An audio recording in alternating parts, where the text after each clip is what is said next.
اب اس کے بعد جو دوسری چیز ہے وہ یہ ہے کہ وہ قرآن میں بھی فرماتا ہے کہ کن کے ساتھ ہو جاؤ؟ سچوں کے ساتھ ہو جاؤ،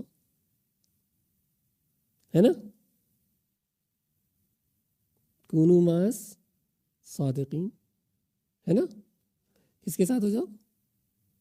صادقین کے ساتھ ہو جاؤ، سچوں کے ساتھ ہو جاؤ۔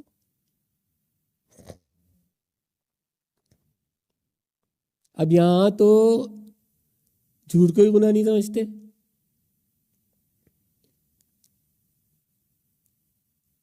سمجھتے ہیں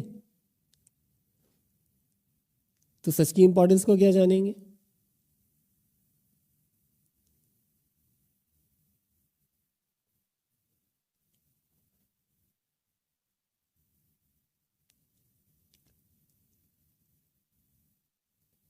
لیکن تم اپنے دوست کے دین پر ہوگے، ایسا ہے یا نہیں ہے؟ تم اپنے دوستوں کے دین پر ہوگے، تمہیں انہی کے ساتھ دیکھا جائے گا اور انہی کے ساتھ پہچانا جائے گا، انہی کے ساتھ پرکھا جائے گا، اور آخرت میں پھر انہی کے ساتھ اٹھا دیا جائے گا۔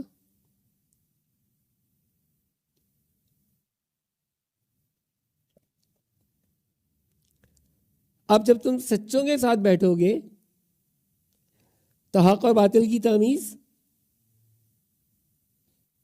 آئے گی یا نہیں آئے گی؟ اب یہ کچھ سب کوئی مشکل کام ہے یا کوئی میں الگ سے لے کر آ رہا ہوں یہ علاج؟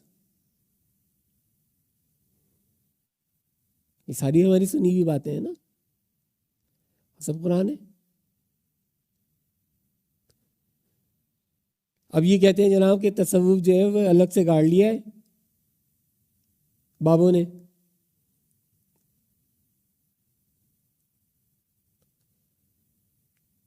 تو ہمارے یہاں تو کوئی بھی گڑی ہوئی چیز نہیں ہوتی بھائی، الحمدللہ۔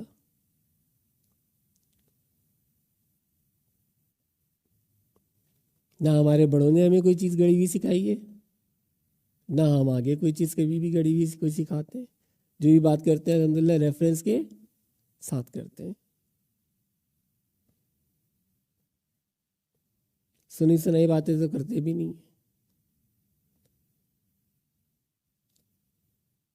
نہ ہی یہاں پہ بیٹھ کے ہوا میں اڑنا سکھاتے ہیں۔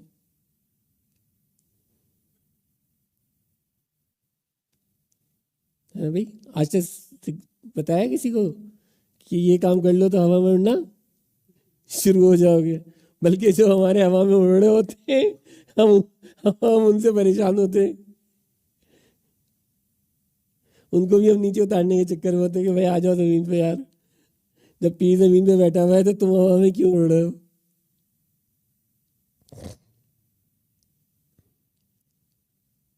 تو مرید پتہ چلا چھوڑ کے بھاگ جاتے ہیں کہ دیکھو پیر صاحب ہوا میں اڑنے نہیں دے رہے، ایسے ہی ہے نا؟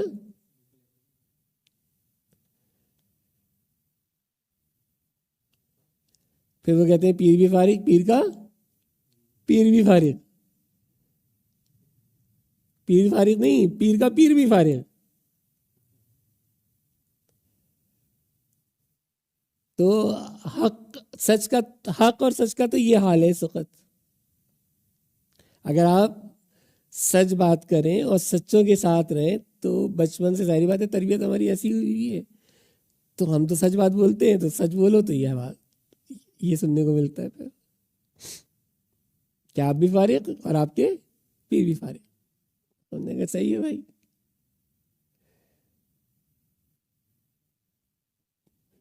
پھر آپ سچے۔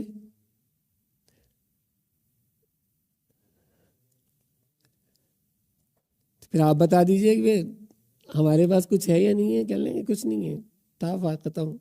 یا تو پیر کے پاس نہیں رہا تو تمہارے پاس کیا ہوگا؟ اچھا،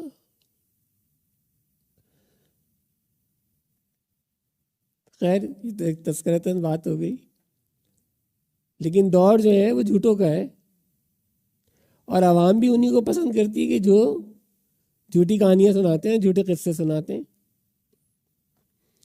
اور جن کے 4 باہر چیلے بیٹھے ہوئے ہوتے آستانوں کے، جو پیر صاحب کی جھوٹی کرامتیں بیان کر رہے ہوتے ہیں۔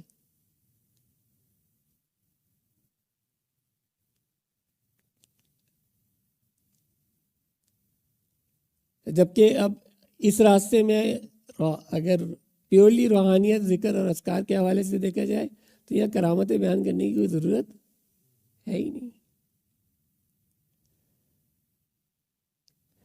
آج کے دور میں جو سب سے بڑی کرامت ہے، ڈاکٹر غلام مصطفیٰ صاحب رحمۃ اللہ علیہ فرماتے تھے کہ وہ کہتے تھے کہ آج کے دور میں جو سب سے بڑی کرامت ہے وہ یہی ہے کہ انسان پابند شریعت ہو، یہی سب سے بڑی کرامت ہے اس کی۔ پرفتن دور ہے نا، اس پرفتن دور کے اندر شریعت کا پابند ہونا آسان کام نہیں ہے۔ تو اگر کوئی شریعت کا پابند ہے اور پیر طریقت ہے ساتھ میں، تو بس یہی کرامت کافی ہے اس کی، اس سے زیادہ کرامت اس سے نہیں مانگو۔ وہ زمانے گئے، باقی جو کرامتیں ظاہر ہونے ہوں گی وقت کے ساتھ ساتھ وہ خود ہی ظاہر ہوتی ہیں۔